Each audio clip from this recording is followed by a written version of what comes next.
അത് ഞങ്ങൾ അത്ര സീരിയസ് ആയി ചിലപ്പോൾ രണ്ടാം സ്ഥാനത്തിന് വേണ്ടിയുള്ള മത്സരമായിരിക്കാം. ഞങ്ങൾ ഒന്നാം സ്ഥാനത്താണ്. സ്വന്തം സഖാക്കൾക്ക് പിരിച്ച ഫണ്ട് മുഖ്യവരാണ് ഞങ്ങൾക്കെതിരെ ആരോപണം ഉന്നയിക്കുന്നത്. വട്ടിയൂർക്കാവിലെ UDF സ്ഥാനാർത്ഥി മുൻ KPC അധ്യക്ഷൻ കൂടിയായ K മുരളീധരനുണ്ട്. പ്രചാരണം അവസാന ലാപ്പിലാണ്. ആത്മവിശ്വാസം എത്രത്തോളം? തീർച്ചയായിട്ടും നല്ല ആത്മവിശ്വാസമുണ്ട്. ജയിക്കുമെന്ന് ഉറപ്പാണ്. കഴിഞ്ഞ കാലം MLA ആയിരിക്കുന്ന ഘട്ടത്തിൽ വട്ടിയൂർക്കാവിൽ നടത്തിയ പ്രവർത്തനങ്ങളിലാണോ ആത്മവിശ്വാസം? തീർച്ചയായും 8 വർഷം ചെയ്ത വികസന കാര്യങ്ങൾ, പിന്നീട് നിയോജകമണ്ഡലത്തിൽ ജനപ്രതിനിധി അല്ലാത്ത കാലത്തും ഇവിടെ ഉണ്ടാക്കിയ വ്യക്തിപരമായിട്ടുള്ള ബന്ധങ്ങൾ, നിയോജകമണ്ഡലവുമായി വർഷങ്ങളായിട്ടുള്ള ബന്ധങ്ങൾ, ഇതെല്ലാം തന്നെ ഇത്തവണ വളരെ സഹായകരമാണ്. LDF ആവർത്തിച്ച് പറയുന്നത് മത്സരം NDAയും LDFും തമ്മിലാണെന്ന്. അത് ഞങ്ങൾ അത്ര സീരിയസ് ആയി ചിലപ്പോൾ രണ്ടാം സ്ഥാനത്തിന് വേണ്ടിയുള്ള മത്സരമായിരിക്കാം. ഞങ്ങൾ ഒന്നാം സ്ഥാനത്താണ്. അക്കാര്യം ഒരു സംശയമില്ല. മാത്രമല്ല LDF സ്ഥാനാർത്ഥി തന്നെ ഒരു 10 ദിവസം മുമ്പ് പറഞ്ഞത് UDF LDFും തമ്മിലുള്ള മത്സരം എന്നാണ്. ഇപ്പോൾ ന്യൂനപക്ഷ വോട്ടുകൾ UDFിലേക്ക് കേന്ദ്രീകരിക്കുന്നതെന്ന് വന്നപ്പോൾ അതിനൊരു തടയിടാൻ വേണ്ടിയുള്ള അവസാനത്തെ ആയുധമാണ്. അതിവിടെ ഏൽക്കില്ല. FCRAയിൽ ക്രൈസ്തവ വിഭാഗമൊക്കെ വലിയ ആശങ്കയിലാണ്. അതും കൂടെ UDFിന് അനുകൂലമാകും. തീർച്ചയായും ഭൂരിപക്ഷ ന്യൂനപക്ഷ വോട്ടുകൾ ഇത്തവണ UDFിലേക്ക് ഏകീകരിക്കുന്നുണ്ട്. കഴിഞ്ഞ 2 തവണ UDFിന് നഷ്ടപ്പെട്ട ആ വോട്ടുകൾ ഇത്തവണ പൂർണ്ണമായിട്ടും UDFിലേക്ക് ഏകീകരിക്കുന്നുണ്ട്. BJP വോട്ട് സ്വാധീനിക്കാൻ കിറ്റ് വിതരണം ചെയ്യുന്നു എന്ന കിറ്റ് വിതരണം നടത്തുന്നത് ഈ സാഹചര്യത്തിൽ ശരിയാണ്. ഇത് കഴിഞ്ഞാൽ കിറ്റ് വിതരണം നടത്താലോ, 9-ാം തീയതി കഴിഞ്ഞാൽ നടത്താലോ. അപ്പോൾ ഇന്നത്തെ ഒരു സാഹചര്യത്തിൽ ഇലക്ഷൻ എടുക്കുമ്പോൾ രാഷ്ട്രീയ പാർട്ടി അങ്ങനെ ഒരു നിലപാടെടുക്കുന്നത് ശരിയല്ല.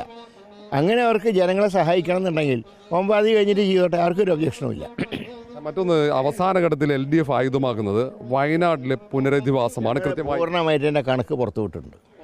രജിസ്ട്രേഷൻ വന്ന ചിലവ്, പിരിഞ്ഞു കിട്ടിയ തുക, ഇതെല്ലാം KPC പ്രസിഡന്റ് വളരെ വ്യക്തമായിട്ട് മാധ്യമങ്ങളിൽ കൂടെ പറഞ്ഞ കാര്യമാണ്. ഇവിടെ ഒരു കാര്യം മനസ്സിലാക്കേണ്ടത്, സ്വന്തം സഖാക്കൾക്ക് പിരിച്ച ഫണ്ട് മുഖ്യവരാണ് ഞങ്ങൾക്കെതിരെ ആരോപണം ഉന്നയിക്കുന്നത്. പിന്നെ ഒരു കാര്യം മനസ്സിലാക്കേണ്ടത്, സംസ്ഥാന സർക്കാരിനെ പോലെ സ്ഥലം അക്വയർ ചെയ്യാനുള്ള അവകാശം ഞങ്ങൾക്കില്ല. ഞങ്ങൾ വില പേശി സ്ഥലം അതിൻ്റെ ഉടമസ്ഥരോട് പറയുമ്പോൾ അപ്പോഴും പ്രയാസമുണ്ട്. സ്ഥലം വിട്ടുതരാൻ തയ്യാറുള്ള സമയത്ത് പോലും പലതും പരിസ്ഥിതി ദുർബല പ്രദേശമാണ് അവിടെ. അപ്പോൾ അവരെ വിട്ടുതരാൻ തീരുമാനിക്കുമ്പോൾ തന്നെ അതിന് നിയമ തടസ്സങ്ങളുണ്ട്. ഇതിനെയൊക്കെ അതിജീവിച്ചുകൊണ്ടാണ് ഞങ്ങൾ സ്ഥലം രജിസ്റ്റർ ചെയ്തിട്ടുള്ളത്. അപ്പോൾ അങ്ങനെ എഫർട്ട് ഞങ്ങൾ എടുത്തപ്പോൾ സ്വാഭാവികമായിട്ടും അവിടുത്തെ സാഹചര്യത്തിൽ കുറേ ഡിലേ വന്നു. ഡിലേ വന്നാൽ ഞങ്ങളുടെ കുറ്റം കൊണ്ടല്ല. പരിസ്ഥിതി ലോല പ്രദേശത്ത് ഒരു സ്ഥലം വാങ്ങുക എന്ന് പറഞ്ഞാൽ നിസ്സാര കാര്യമല്ല. പിന്നെ ഇതൊരു പ്രത്യേക ഇഷ്യൂ ആയതുകൊണ്ടാണ് ഞങ്ങൾ എക്സംഷൻ വാങ്ങിച്ച് ഭൂമി വിലയ്ക്ക് വാങ്ങി. അവിടെ ഫണ്ട് മുക്കിയെന്നൊക്കെ ആരോപണം ഉയർത്തിയാണ് പ്രചരണം പോകുന്നത് LDF. അത് ഞാൻ പറയട്ടെ, വയനാട്ടിലെ 3 സീറ്റുകളിലും UDF വളരെയധികം മുന്നേറിക്കഴിഞ്ഞു. ഈ പ്രദേശങ്ങൾക്കുള്ള വയനാട്ടിലെ കൽപ്പറ്റയിൽ ഒരു മത്സരം തന്നെയില്ല. അവിടെ UDFന് ഏറ്റവും മികച്ച ഒരു മുന്നേറ്റമാണ്. അപ്പോൾ അങ്ങനെ ഫണ്ട് മുക്കിയവർക്ക് ജനം വോട്ടിക്കൂ. അവസാനം ഒരു വിലയിരുത്തൽ, എത്ര സീറ്റ് UDFന്? UDF ഞങ്ങൾ 100 എന്നുള്ള സംഖ്യയിൽ നിന്നും 1 സീറ്റ് വരെ ഞങ്ങൾ മൈനസാക്കുന്നില്ല. അങ്ങനെ ആത്മവിശ്വാസത്തോടെ 100 സീറ്റ് നേടി UDF അധികാരത്തിലെത്തുമെന്ന് തന്നെയാണ് മുൻ KPC അധ്യക്ഷൻ K മുരളീധരൻ പറയുന്നത്.